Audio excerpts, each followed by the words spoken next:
주일에 우리에게 주시는 하나님의 말씀은 마가복음 4장 1절에서부터 9절까지의 말씀입니다. 마가복음 4장 1절에서부터 9절까지 말씀, 신약성경 58면입니다.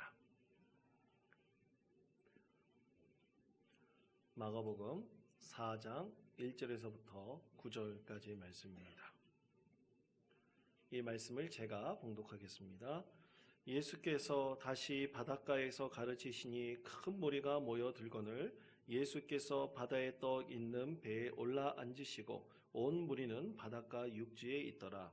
이에 예수께서 여러 가지를 비유로 가르치시니 그 가르치는 중에 그들에게 이르시되 들으라. 씨를 뿌리는 자가 뿌리러 나가서 뿌릴새 더러는 길가에 떨어지매 새들이 와서 먹어버렸고 더러는 흙이 얕은 돌밭에 떨어지매 흙이 깊지 아니하므로 곧 싹이 나오나 해가 돋은 후에 타서 뿌리가 없으므로 말랐고 더러는 가시떨기에 떨어지매 가시가 자라 기운을 막음으로 결실하지 못하였고 더러는 좋은 땅에 떨어지매 자라 무성하여 결실하였으니 30배나 60배나 100배가 되었느니라 하시고 또 이르시되 들을 귀 있는 자는 들으라 하시니라. 아멘. 여러분, 오늘은 대림절 첫 번째 주일입니다. 교회가 교회력 1년을 이렇게 교회력을 만들어 본다면 교회는 항상 대림절에서부터 시작합니다. 여러분, 1년이 365일 12달이지 않습니까? 그래서 원력을 본다면 1월달부터 시작을 하잖아요. 그것처럼 교회에서는 대림절이 바로 1월달과 같습니다. 그리고 끝나는 것은 성령 강림절입니다. 우리가 원력으로 따져보면 12월과 같은 것이죠. 그래서 예수님께서 부활하시고 또 그 약속하신 성령님께서 오신 이 성령 강림절, 그것이 이제 교회력에 끝나게 되는 것입니다. 그래서 매년 대림절에서부터 시작하여 성령 강림절로 끝나는 것이 하나의 교회력의 하나의 그 순환 과정입니다. 그렇게 대림절과 관련된 중요한 말씀이 있습니다. 그것은 마가복음 1장 1절의 말씀인데요. 제가 읽겠습니다. 하나님의 아들 예수 그리스도 복음의 시작이라. 아멘. 이렇게 복음의 시작을 알리는 이 말씀의 의미처럼 하나님의 나라가 이제 예수님께서 오심으로부터 전파되기 시작을 했는데 그것은 바로 예수님께서 오심을 준비하는 그때부터 이미 시작되었다는 것입니다. 왜냐하면 동방 박사들이 아기 예수의 탄생을 축복하면서 저 멀리 동방에서부터 아기 예수 오심을 준비하고 있었기 때문입니다. 그리고 목자들과 천사들도 그렇게 예수님의 오심을 천사들이 예고하는 것과 그리고 천사들의 찬양을 통해서 경배하였으므로 이미 복음이 대림절에서부터 시작되었다라고 말할 수가 있는 것입니다. 여러분, 최근 가나의 혼인잔치 언약이라는 영화가 개봉을 했습니다. 이 코로나 시대인데도 이제 이런 영화가 개봉을 했는데요. 이 영화의 주된 포인트가 있어요. 그 포인트는 과연 예수님께서 가나의 혼인잔치에 거기에 기적을 일으키셨던 바로 그곳이 어디인가, 그 사람들이 누구인가 라는 것이 아주 핵심적인 그 영화의 주제입니다. 그래서 예수님께서 이 세상에 다시 오실 그때까지 우리는 예수님의 오심을 준비해야 된다는 거예요. 그러면 여러분, 예수님께서 복음을 전하셨던 주된 곳과 또 사람들은 누구인가? 사복음서의 말씀에 보면 그곳을 갈릴리라고 말씀하고 있습니다. 그리고 갈릴리 사람들이라고 말씀하고 있습니다. 여러분, 그러면 갈릴리, 또 갈릴리 사람들은 대체 어떤 사람들일까요? 여러분, 우리가 지금 살고 있는 곳이 강원도지 않습니까? 그리고 저 지방에 보면 전라도도 있고 경상도도 있고 또 제주도도 있고 충청도도 있어요. 수도권 이외에 나머지 분들은 다 지방, 이 도를 우리가 가지고 있습니다. 그것처럼 갈릴리라 그러면요, 사실 강원도 같은 곳입니다. 그리고 갈릴리 사람들이다 그러면 강원도에 살고 있는 사람들 같은 것을 지칭하고 있는 거예요. 그렇다면 예수님께서 복음을 증거하셨던 이 갈릴리 사람들, 특히 갈릴리에 살고 있는 사람들이 다 그러는가? 과연 어떤 사람들이 주로 예수님의 말씀을 들었는가? 성경 말씀에 쭉 보다 보면 예수님 말씀을 들은 갈릴리 사람들 중에서 대부분이 가난하고 소외된 사람들입니다. 특히 그 안에 보면 어부들이 있었어요. 예수님의 제자들이 어부들이 참 많이 있지 않습니까? 또 그리고 병든 사람들이 있었습니다. 또 장애인들이 있었습니다. 또 어린아이들이 있었어요. 또 유대인들에게 맨날 멸시받고 천대받는 세리들도 있었습니다. 그리고 예수님의 말씀을 들어 나온 갈릴리 사람들 중 상당수의 사람들이 여성들이 있었습니다. 그런데 그 여성들 중에서는 과부들이 참 많이 있었고요. 그 안에서 몸을 파는 사람들이 있었어요. 그러니까 이 갈릴리 사람들 중에서도 모든 사람들이 예수님의 말씀을 들어 나온 것이 아니라 특히 이런 사람들, 가난하고 소외되고 멸시당하는 사람들이 주로 예수님의 말씀을 들으러 나왔던 것입니다. 그런데 이런 사람들이 예수님의 말씀을 들을 때 예수님의 말씀을 너무 어려워가지고 그 말씀을 이해하지 못하면 안 되잖아요. 그래서 예수님께서는 갈릴리 사람들이 쉽게 경험할 수 있는 여러 가지 이야기를 비유라는 수사적인 기법을 가지고 예수님께서 이 갈릴리 사람들에게 복음을 증거하셨고 가르치셨습니다. 여러분, 그런데 그래서 우리가 이 예수님께서 말씀하신 비유의 말씀을 들으면 우리가 좀 이해하기 어려운 것들도 참 많이 있습니다. 여러분, 예를 들어서 제가 전에도 한번 말씀드리겠는데 제 친구 중에 제주도 출신의 친구가 있습니다. 근데 이 친구가 한 번은 제주도 사람하고 대화하는 것을 봤는데 도저히 제주도 사투리로 말하니까 한마디도 못 알아듣겠더라고요. 그 외국 사람들이 얘기하는 것 같더라고요. 그것처럼 여러분 또 이제 어떤 지방에 가면 특히 우리 강원도를 생각해 본다면 강원도 사람들이 갖고 있는 이 전통적인 습관들이 있습니다. 그리고 그 사람들이 갖고 있는 이 정서적인 이 생각들이 있어요. 그래서 이 갈릴리 사람들에게도 이런 어떤 지방의 특색이 있고 그들만이 갖고 있는 분명한 정서들이 있어요. 그래서 그것에서 자라나거나 그것에서 생활하지 않은 사람들은 사실 그 지방의 정서와 문화와 습관들을 잘 알기 어렵습니다.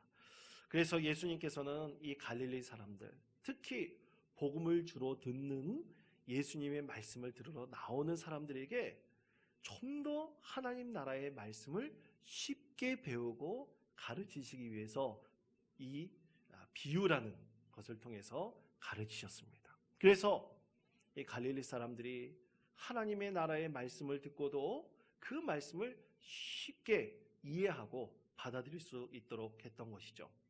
그래서 저는 앞으로 이 대림절 4주간 동안 예수님의 비유의 말씀을 가지고 하나님의 말씀을 전하기를 원합니다. 또 내년에 또 돌아오는 대림절 기간에도 특별히 그때는 예수님께서 갈릴리 사람들에게 말씀하신 이 비유의 말씀을 통해서 하나님 말씀을 전하려고 합니다. 오늘 그 비유의 말씀들 중에서 예수님께서 가장 먼저 갈릴리 사람들에게 말씀하신 비유의 말씀이 있습니다. 그것이 바로 씨 뿌리는 자들의 비유의 말씀입니다. 자, 여러분 우리에게 주신 이 씨 뿌리는 자의 비유의 말씀을 통해서 우리가 이 말씀을 통해서 알 수 있는 몇 가지 사실들이 있어요. 그 중에 첫 번째는 과연 유대인들이 어떻게 농사를 지었는가, 농사 짓는 방식입니다. 여러분 오늘 말씀에 보면 유대인들이 어떻게 농사를 지었고 있을까요? 그건 오늘 말씀의 제목처럼 이 씨앗을 한 줌을 탁 줍습니다. 그러면 씨앗을 주운 것을 가지고 한 줌을 주운 것을 가지고 그냥 쫙쫙 뿌리는 거예요. 밭에 뿌리는 겁니다. 밭에 주고 그냥 뿌리는 거예요. 그런데 여러분 한번 생각해 보십시오. 우리나라는 밭에 무언가를 심을 때 그냥 뿌립니까? 어떻게 합니까? 우리는 거기다가 호미로 파가지고 거기다 씨앗을 심고 다듬고 거기다가 물을 주고 거름을 주어요. 그래서 잘 자라게 만듭니다. 그러면 아마 더 잘 자랄 수 있을 거예요. 그런데 유대인들은요, 한 줌을 지어가지고 그냥 밭에 쫙쫙 이렇게 뿌렸던 것입니다. 과연 그렇게 되면 잘 자랄 수 있을까요? 아마 잘 자랄 수 없을 것입니다. 그런데 이 뿌린 것이 잘 자라려고 한다면 더 많이 노력을 해야 될 텐데 그냥 이 수확하는 이 씨를 뿌리는 방법이 별로 좋지 않은 거예요. 그래서 많은 수확을 기대할 수가 없는 것입니다. 두 번째로, 그러면 씨를 어디다 뿌렸을까? 여러분, 오늘 말씀해 보면 이 농사꾼이 씨를 뿌릴 때 이 돌짝발에 뿌릴까? 길가에 뿌릴까? 가시밭에 뿌릴까? 과연 어디다 뿌릴까요? 아마 농사꾼들이 이 밭에 뿌릴 때는 절대로 앞에서 말한 세 가지에는 뿌리지 않을 거예요. 그것은 정신 나간 사람이죠. 농사꾼은 반드시 좋은 밭에서만 뿌려야 됩니다. 그래야지 결실을 맺을 수가 있는 거예요. 좋은 밭에 뿌려도 이렇게 척척 뿌리면 잘 자랄지 알지 못해요. 그런데도 수확을 생각한다면 반드시 좋은 밭에만 뿌려야 되지 돌짝밭이나 그리고 가시밭이나 길가에 뿌리지 않습니다. 또 세 번째로, 그럼 어느 정도 수확을 기대할까? 오늘 말씀해 보면 30배, 60배, 100배의 열매를 거둘 수 있을 것이다 라고 말씀하고 있습니다. 그런데 여러분 한번 생각해 보십시오. 농사꾼이 농사를 짓는데 정말 30배, 60배, 100배만 기대할까요? 아마 그런 농사꾼은 단 한 사람도 없을 것입니다. 여러분, 좁쌀을 한번 보세요. 좁쌀을 심으면 그것이 자라나는데 수십만 의 좁쌀을 만들어냅니다. 여러분, 우리가 논농사를 할 때도 논에 있는 벼도 마찬가지예요. 벼가 심기어지면 그곳에서 정말로 많은 나달을 우리가 기대하게 되죠. 그냥 가장 최고로 100배, 작게는 30배 그렇게 기대하지 않습니다. 더 많은 것을 기대하는 것이 바로 농부의 마음입니다. 이렇게 유대인들이 지었던 농사의 방법, 또 그리고 그들이 씨를 어디다가 뿌렸는지, 또 그리고 그들이 기대하는 수확, 양, 이런 것들을 생각해 봤을 때 갈릴리 사람들이 이 말씀을 듣고 과연 저게 맞는 말인가 쉽게 이해하기 힘들 수도 있습니다. 왜냐하면 혹시 예수님께서 농사꾼이 아니라 목수였기 때문에 이 농사 짓는 것에 대해서 잘 말씀하지 못했던 건 아닌가. 아마 갈릴리 사람들이 그렇게 생각할 수 있어요. 상식적으로 봤을 때 이렇게 뿌려가지고는, 이렇게 수확을 해가지고는 큰 기대를 할 수가 없는 것입니다. 그런데 여러분, 오늘 우리가 이 말씀을 이해할 때 반드시 중요한 아주 큰 대전제가 있습니다. 바로 그 대전제가 중요합니다. 여러분, 그것은요, 이것은 지금 실제 밭을 얘기하는 것이 아닙니다. 우리 예수님께서 말씀하시는 밭은 바로 마음밭입니다. 우리의 심령을 말하고 있는 것입니다. 자, 여러분, 우리에게 주신 하나님의 말씀 마가복음 4장 9절의 말씀을 우리 다 같이 한 목소리로 봉독하겠습니다. 또 이르시되 들을 귀 있는 자는 들으라 하시니라. 아멘. 자, 들을 귀 있는 자는 들으라 말씀하셨고요. 또 우리가 읽지 않은 마가복음 4장 12절 말씀은 이렇게 말씀하고 있습니다. 이는 그들로 보기는 보아도 알지 못하며 듣기는 들어도 깨닫지 못하게 하여 돌이켜 죄의 사함을 얻지 못하게 하려 함이라 하시고. 아멘. 자, 여러분, 이 두 개의 말씀을 종합해 본다면 우리는 이렇게 이해할 수가 있어요.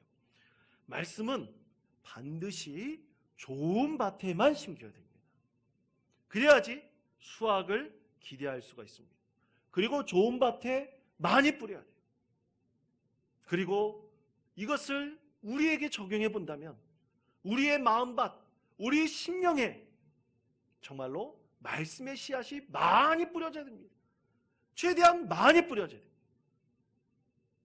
그래서 그 가운데서 우리는 결실을 기대할 수가 있습니다.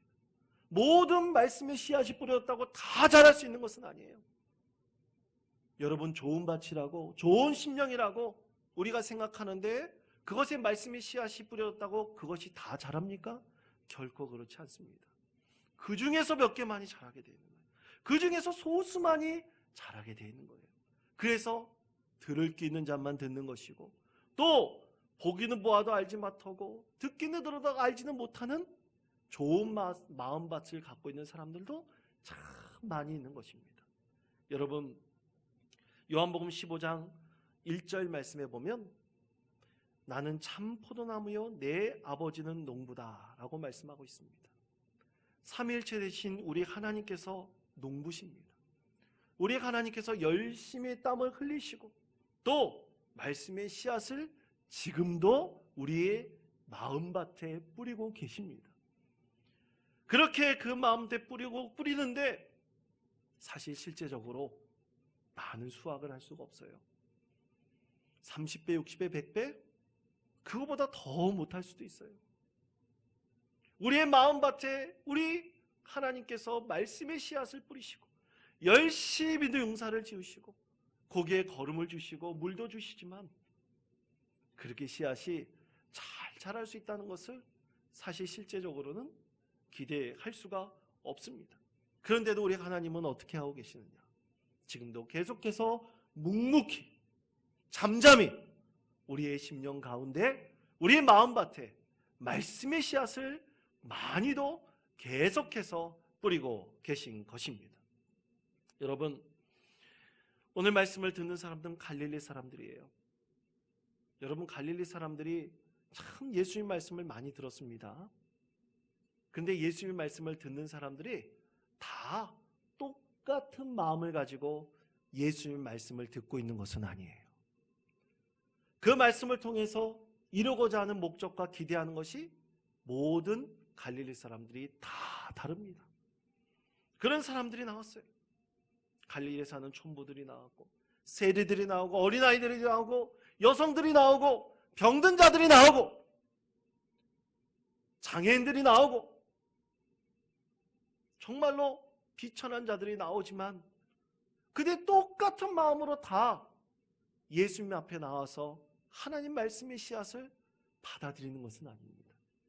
그러나 그들이 중에서 반드시 들을 게 있는 사람들이 있어요. 그 중에서 말씀의 씨앗이 하나라도 심기어 자라나면 그것이 뿌리를 내리고 깊이 뿌리를 내려 그것이 자라나면 참으로 놀라운 열매를 맺을 수가 있습니다. 그것을 통해서 많은 또 씨앗을 기대할 수가 있어요. 그렇게 기대한 씨앗들이 또 많은 사람들이 마음밭에 뿌려지게 됩니다. 그리고 또 자라게 됩니다. 계속해서 자라고 또 뿌려지고 또 자라고 또 뿌려져서 이제는 좋은 밭이 더 많아지게 돼요. 우리 예수님께서 하나님께서 농부되어 주셔서 돌짝밭 같은 것을 이제 좋은 밭으로 갈아엎으십니다. 그리고 가시밭 같은 것도 가시를 다 제거해버리고 가시나무를 제거해버리고 잘 자라는 씨도 만드십니다. 그러다가 또 말씀의 씨앗들을 뿌리는 거예요. 그 과정에서 말씀의 씨앗이 하나가 심기어 자라나 그것에서 정말로 많은 열매를 기대할 수가 있게 되는 것입니다. 그래서 요한복음 12장 24절에서 예수님께서 우리에게 이렇게 말씀하셨습니다. 내가 진실로 진실로 너희에게 이르노니 하나님 밀이 땅에 떨어져 죽지 아니하면 한 알 그대로 있고 죽으면 많은 열매를 맺느니라. 아멘. 우리 예수님께서 직접 밀알이 되셨습니다. 우리의 마음밭에 직접 예수님께서 밀알이 되어 심기셨어요. 그것이 자라나는 마음밭이 있고 자라나지 못하는 마음밭도 있어요. 아무리 좋은 밭이지만 못 자라날 수도 있어요. 그러나 중요한 것은 그 예수님의 밀알이 심기어 반드시 자라나는 사람이 있다는 것입니다. 그 사람을 통해서 하나님께서는 더 많은 열매를 기대하시고 또 그 가운데 씨앗도 나타나게 하시며 또 그것을 통해서 하나님 나라를 일으키시고 확장해 나가시는 것입니다. 이것이 정말로 놀라운 하나님의 은혜인 것입니다. 여러분, 일본에 복음이 증거되고 난 이후에 참 많은 믿음의 선조들이 있었지만 그 중에서 일본 기독교의 역사와 또 세계 기독교의 역사 가운데 길이 남을 일본의 그리스도인 두 사람이 있습니다. 한 사람은 우찌무라 간지고 다른 한 사람은 가가와 도요히코 목사님입니다. 이 가가와 도요이코 목사님과 관련된 일화입니다. 이 도요이코 목사님의 아주 정신적인 지주가 한 명 있는데 그분은 나가노 목사님이셨어요. 나가노 목사님은 소명을 받아서 일본 시골에 어떤 마을에 들어가서 교회를 개척했습니다. 복음의 열정을 가지고 반드시 하나님께서 뿌린 씨앗에 열매를 맺게 해주실 것이다. 그런 소명과 사명을 가지고 열심히 복음의 씨앗을 뿌렸습니다. 농사가 되어서 열심히 지었어요. 그런데 매년 짓는데, 그렇게 씨앗을 뿌리는데 한 사람의 결실도 거둘 수 없었습니다. 5년 동안 열심히 개척했음에도 불구하고 교인 한 사람 만들지 못했어요. 참으로 많이 힘들었습니다. 그런데 그러던 어느 날 허름한 옷을 입은 청년이 이 나가노 목사님을 찾아왔어요. 그리고 하루만 먹여주고 재워달라고 했습니다. 거지꼴로 온 청년이 참 싫었지만 그래도 예수님의 사랑과 헌신의 마음을 가지고 이 청년을 잘 돌봐주었습니다. 그래서 그 저녁에 맛있는 밥상을 차려가지고 이 청년과 함께 식탁을 나누려고 했어요. 교제를 하려고 하는데 그만 이 청년이 각혈을 했습니다. 알고 보았더니 폐결핵 환자였던 거예요. 밥상이 온통 피범벅이 되어버렸습니다. 그리고 밑에 피가 흥건해졌어요. 여러분 보통 사람 같았으면 어떻게 했을까요? 지금도 폐결핵이 참 위험한 병이지만 그때 당시 폐결핵은 정말로 전염성이 강한 치료법이 별로 없는 큰 질병이었습니다.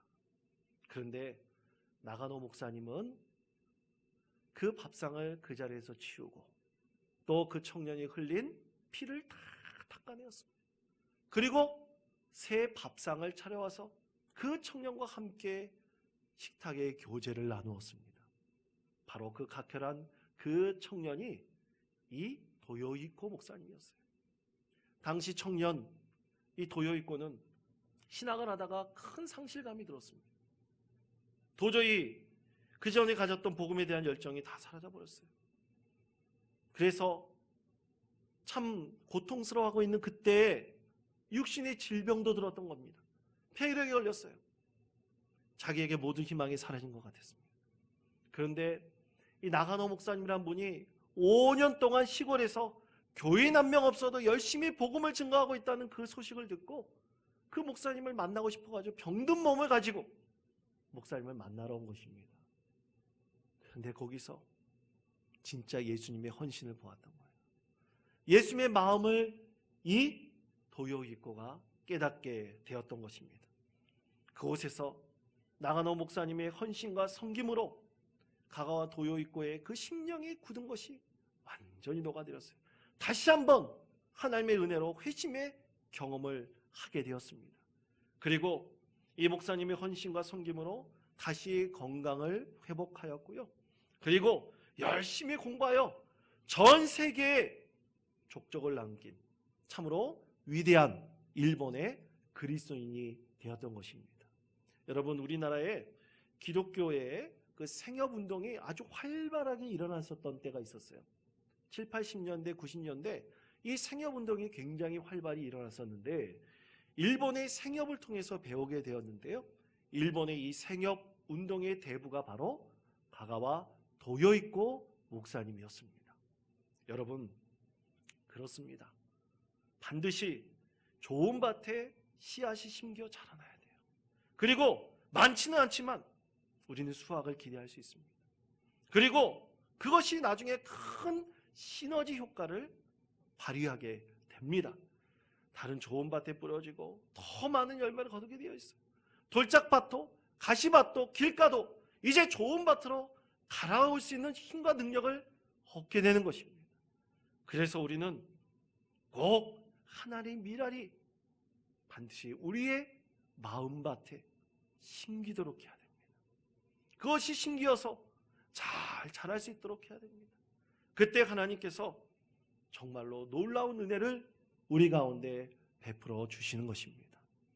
여러분 우리 예수님께서 스스로 농사꾼이 되셨어요. 오늘도 예수님께서는 우리를 위해서 말씀의 씨앗을 뿌리고 계십니다. 그것을 받아들일 때 좋은 밭에 심겨질 때 그것은 30배, 60배, 100배의 열매로 진짜 우리 10년 가운데 많은 말씀의 씨앗이 자라는 것을 우리가 보게 될 것입니다. 사랑하는 성도 여러분, 올해 코로나로 인해서 우리는 너무나 힘듭니다. 2주도 우리가 예배를 드리지 못했다가 다시 예배를 드리게 되었습니다. 이제 오늘 정부는 모든 것을 종합해가지고 2.5단계로 수도권에 그 단계를 올릴지도 모른다고 그렇게 발표하고 있어요.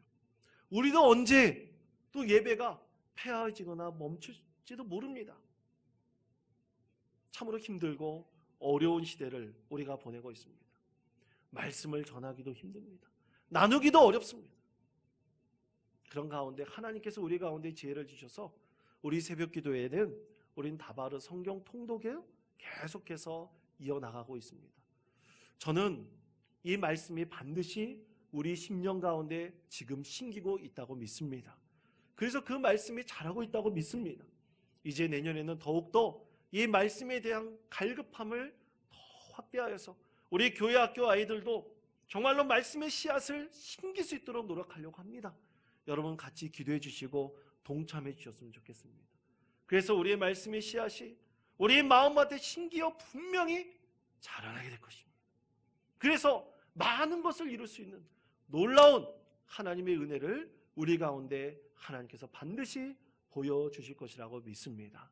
그러므로 사랑하는 성도 여러분, 예수님처럼 말씀 이 한 줌을 움켜주십시오. 그리고 뿌리십시오. 열심히 뿌리십시오. 그리고 그것이 자라나도록 하십시오. 그것을 기대하십시오.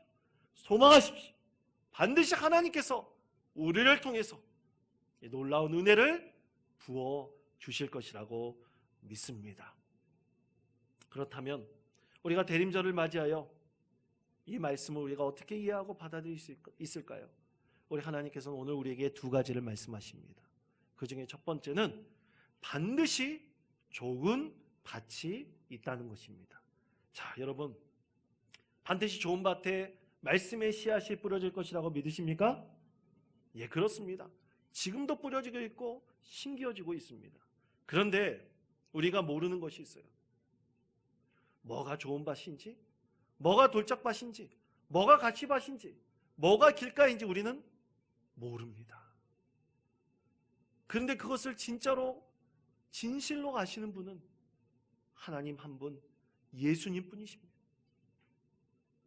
우리는 내가 좋은 밭 같지만 돌짝밭 같을 수가 있어요. 우리가 좋은 밭에 심기앗이 심겨서 자라고 있다고 할 수 있지만 자라지 않을 수가 있어요. 그런데 중요한 것은 반드시 좋은 밭이 있다는 것입니다. 그리고 말씀이 나도 모르는 사이에 나의 심령 가운데 심기고 있다는 것입니다. 그것이 자라나고 있다는 거예요. 그것이 중요합니다. 여러분, 대림절 과연 우리는 어떤 의미를 가지고 있을까요? 여러분, 세상 사람들은요, 크리스마스라 그러면 이렇게 생각합니다. 아, 낭만 여행을 떠나야 되겠다. 사랑하는 여자친구와 또 아내와 내가 낭만 여행을 떠나야 되겠다. 그날에는 특별한 뭔가를 선물해서 우리가 기쁨을 누려야 되겠다 생각을 합니다. 그 사람들이 대림절 모릅니다. 우리 많은 그리스도인들도 대림절의 의미를 잘 알지 못하고 준비하지도 못합니다. 그런데 여러분, 이 세상에서 진정으로 가치 있는 일은 무엇일까요? 그것이 과연 무엇일까요? 그것은 여러분, 복음을 증거하는 것입니다. 우리가 늘 말씀의 씨앗을 뿌리는 것이에요. 여러분, 프랭클린 루즈벨트 미국 대통령은 이렇게 말했습니다. 인생에 주는 최고의 상은 가치 있는 일에 열심히 일할 수 있는 기회가 주어지는 것이다. 그는 그렇게 말했습니다. 그렇습니다. 여러분, 이 세상의 최고의 상이 무엇입니까? 하늘나라의 큰 상급을 쌓아가는 것입니다. 그것을 위해서 우리는 이 세상에서 가장 가치 있는 일을 행하고 있는 것입니다. 그러므로 여러분, 반드시 좋은 밭이 있습니다. 그 좋은 밭에 말씀의 씨앗을 늘 뿌릴 수 있는 우리 성도님들 되시기를 간절히 축원드립니다. 두 번째로, 내가 좋은 밭이 될 수가 있습니다. 그렇습니다. 어떤 밭이 좋은 밭인가 우리는 알지 못합니다. 오직 하나님만이, 예수님만이, 성령님만이 아십니다. 그런데 중요한 것은 바로 내가 그 좋은 밭의 주인이 될 수가 있는 것입니다.